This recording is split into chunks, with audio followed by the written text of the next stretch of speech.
भारत का किसान अपना खेत खलिहान छोड़ सड़क पर धरना दे रहे हैं।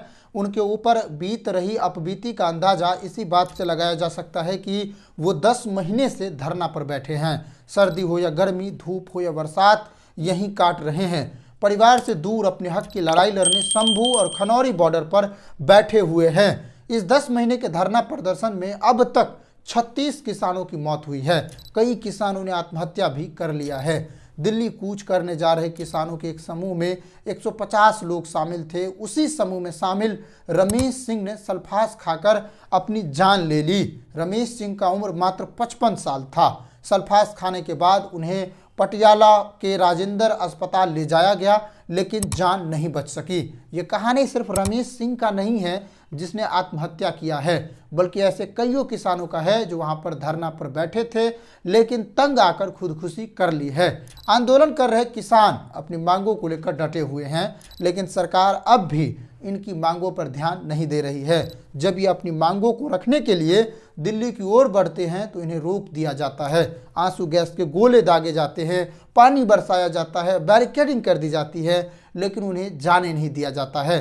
खनौरी बॉर्डर पर 10 महीने से चल रहे किसान आंदोलन में 80 साल के जग्गा सिंह का निधन हो गया है।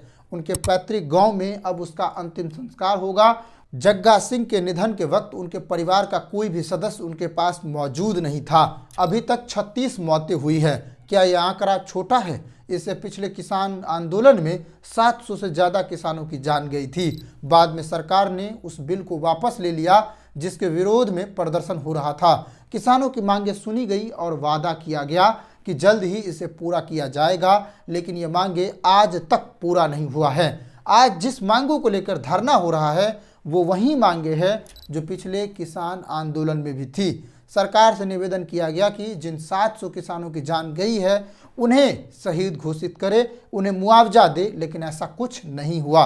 ना ही मुआवजा दिया गया, बल्कि उनके साथ झूठा वादा कर उसे यहाँ से दूर कर दिया गया, धरना तुड़वा दिया गया। मोदी जी कहते हैं हम जो वादा करते हैं उसे पूरा करते हैं, लेकिन ये पूरा वादा ही झूठा था और ये पूरा वादा अब झूठा साबित हो गया। दोस्तों, फसलों के एमएसपी के गारंटी समेत 13 मांगों को लेकर ये विरोध प्रदर्शन हो रहा है। किसान नेता जगजीत सिंह डल्लेवाल को आमरण अनशन पर बैठे आज 49वां दिन हो गए हैं। उनके डॉक्टर का कहना है कि उनका मांस अब सिकुड़ना शुरू कर दिया है, हड्डियों में जान बचनी बंद हो गई है, जो कि चिंता की बात है। डॉक्टर का साफ कहना है कि अब उनका शरीर खुद को ही खा रहा है, अब इस चीज़ की भरपाई नहीं हो पाएगी। हालत एक्सट्रीम फेज से गुजर रही है, लेकिन इस पर किसी का ध्यान नहीं है। सुप्रीम कोर्ट में भी सुनवाई हो रही है। डल्लेवाल पर सुप्रीम कोर्ट का भी नज़र है, लेकिन अभी तक कोई ऐसा फैसला नहीं आया है जिससे अनशन को समाप्त किया जाए। दूसरी ओर इस आंदोलन को बड़ा करने के लिए, मांगों को मनवाने के लिए समर्थन भी जुटाया जा रहा है। किसान संगठनों को साथ आने के लिए कहा जा रहा है। याचना की एक सीमा होती है और ये याचना मोदी सरकार अब दूर कर रही है, तोड़ रही है। गांधी जी के मार्ग पर यह देश आग्रह और याचना करता है, लेकिन सरकारें अंग्रेजी सरकार के जैसा हो गई है। इन आग्रहों को अपने शक्ति के तले कुचल रही है, ना सुन रही है, ना बात कर रही है। किसान आंदोलन पर अब तक हम कई वीडियोज बना चुके हैं, उनकी बातों को रख रहे हैं। इस देश के किसान फले फूले तभी देश खिलेगा, ये बात हमें याद रखना चाहिए। आप एक चीज़ याद रखिए, किसानों की हालत इतनी खराब हो गई है कि बीते कुछ सालों से आत्महत्या की रफ्तार तेजी से बढ़ गई है, जिसे रोकना सरकार का काम है, लेकिन सरकार ध्यान नहीं दे रही है। आप सोचिए कि ये सब कितनी गंभीर बातें हैं। नमस्कार, जय हिंद।